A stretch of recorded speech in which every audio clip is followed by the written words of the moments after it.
Hi, I'm Mike Hughes with your last set of tips on how to make a strong offer in a competitive marketplace. Now, when you're writing your offer, you have a number of contingencies to consider.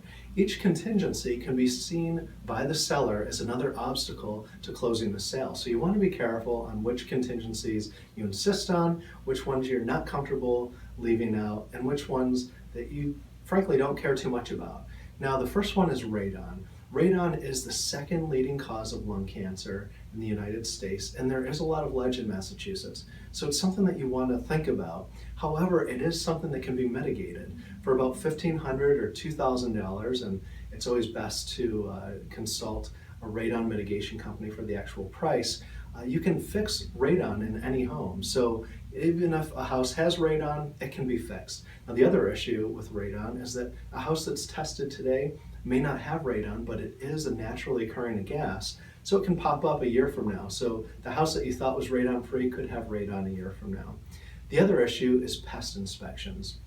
Now, in my experience, most pest inspectors walk through the house, have the buyer sign an agreement saying that they can't see in the walls. So they've virtually done the same thing that your home inspector has done. The difference between the two is that the home inspector can say, look, we think that there's termite issues or rodent issues, and at which point you can bring in an actual pest control company to fix the problem rather than tell you about it. So in most cases, we're bringing in the solution rather than somebody who's just going to say that there's an issue.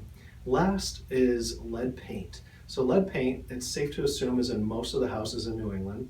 Any house built 1978 or later wasn't allowed to have lead paint in it, but because most of our stock is much older than that, it's a good idea to consider that we probably do have lead paint in the house. If it's a concern for you, you probably should be looking at houses built after 1978. Now, the last thing is long deadlines.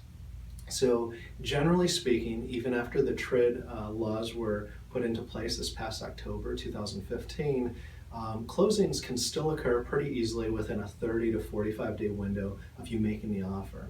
Now, typically we are seeing a little bit longer closing, between a 45 and 60 day window, but if you're prolonging any of the dates, especially your home inspection and other contingency dates, the seller is going to be concerned that they don't have a stable deal and may move on to the next buyer.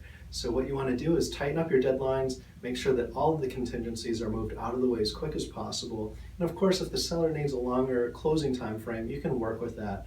And so it's good to ask up front, but pushing out the dates just for your own benefit isn't going to get you anywhere in most cases. If you have any questions about these tips or any of the other tips that we've offered, we'd love to sit down and talk with you and discuss a strategy on how to buy your home.